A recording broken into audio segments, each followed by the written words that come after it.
Welcome back to Full Disclosure and our interview of the challengers facing Los Angeles District Attorney Steve Cooley in the upcoming election. Both of these two gentlemen have passionate views about how to run a campaign and how to run the office if they should be elected. We'll start with Deputy District Attorney Steve Ipsen. So I think first of all, the DA has to set the moral tone for the office. The district attorney who's elected has to inspire the 1,000 prosecutors out there on a daily basis, meaning the deputies have to respect their boss. And we have a huge problem in the office now because far too many deputy DAs do not respect this district attorney. It's difficult to respect a district attorney that is insulting jurors, that is insulting his fellow prosecutors, that has decided to work with the criminal defense bar to change legislation and has said, I'll spell the F word, F the CDAA, the California DAs Association. It's difficult for prosecutors to work and respect the elected DA when he quits the statewide prosecutors organization because he's angry about not getting his way. I watch a lot of political shows and people talk about the lack of civility both in Washington, D.C. and in Congress and even here in some of the local jurisdictions. And I think that, you know, that the politics has become a game where getting office is the end result. People don't run anymore for office to make public policy changes. And, you know, as a student of politics, which I do consider myself, I think that's what's happened. I think now what's happened is that, you know, as people have talked about, in the past, you know, just 15, 20 years ago, it was not uncommon for Democrat and Republicans to have debate and reach a consensus and put forward a policy proposal that would have received unanimous or at least majority, a strong majority support. But today that doesn't happen. And I don't know exactly why that is, but it is. And I think until we start electing different people who are no longer concerned with just getting into office, but want to actually do something once they're in office, we may continue in this cycle for some time. Similar to Mr. Robles, Mr. Ipsen has a mission once he's elected to office as district attorney. It's important to have an intense desire to see that justice occurs. So compassion in the sense, I've been in a position where I've seen people either accused of crimes that I had a doubt they committed, and my passion is just as strong to seek justice for them, and if it's a dismissal of a case, to do it.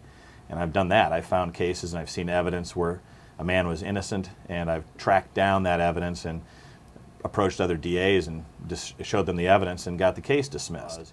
No person should be prosecuted or convicted if there's a reasonable doubt as to their guilt. And I think what people don't understand in society is prosecutors feel just as strongly about making sure we're not prosecuting an innocent person and that we're doing justice, because that's what it's all about.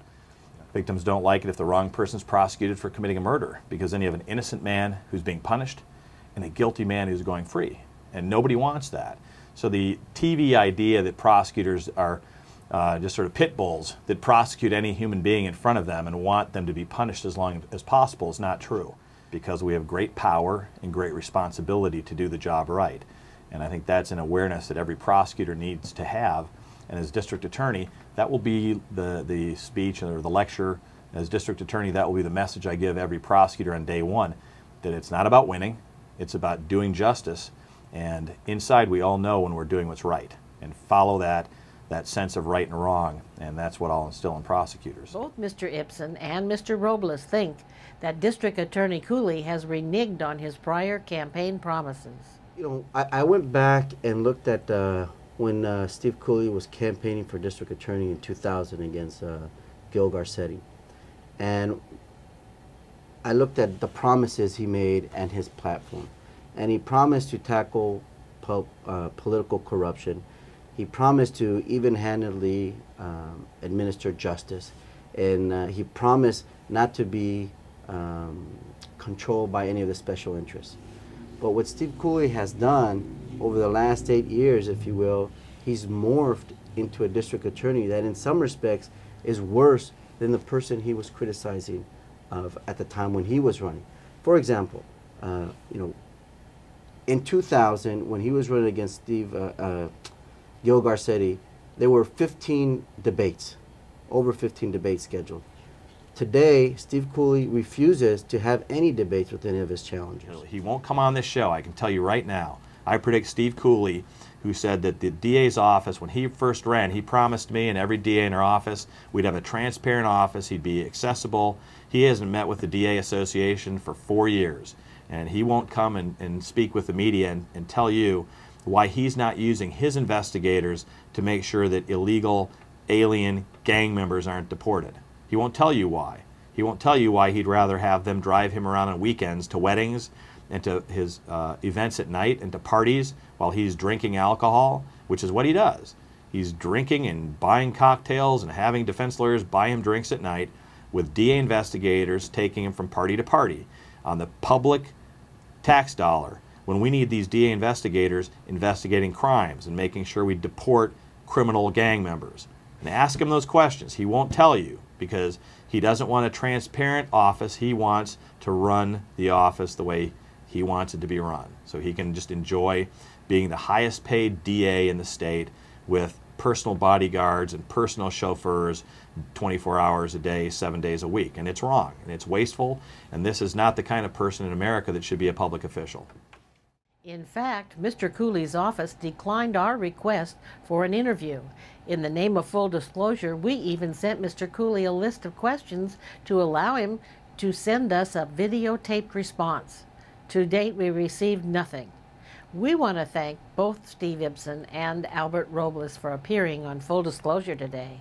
We want to know what you, the viewers, think.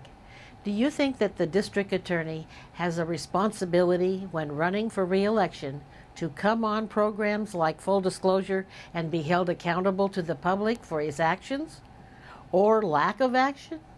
Please call our Full Disclosure Town Hall number at 1-800-867-7777. That's 1-800-867-7777. And if you leave your name and number, we'll get back to you. Or you can log on to our website at www.fulldisclosure.net and leave your opinion there. And if you leave your email address, we'll be happy to respond. I'm Leslie Dutton. Please join us for part 2 of this program when Full Disclosure will reveal how we became the target of Steve Cooley's investigative attempts to quash a gang conference sponsored by Full Disclosure, sheriff's departments, and the statewide District Attorneys Association. That's all coming up next on Full Disclosure. Thank you.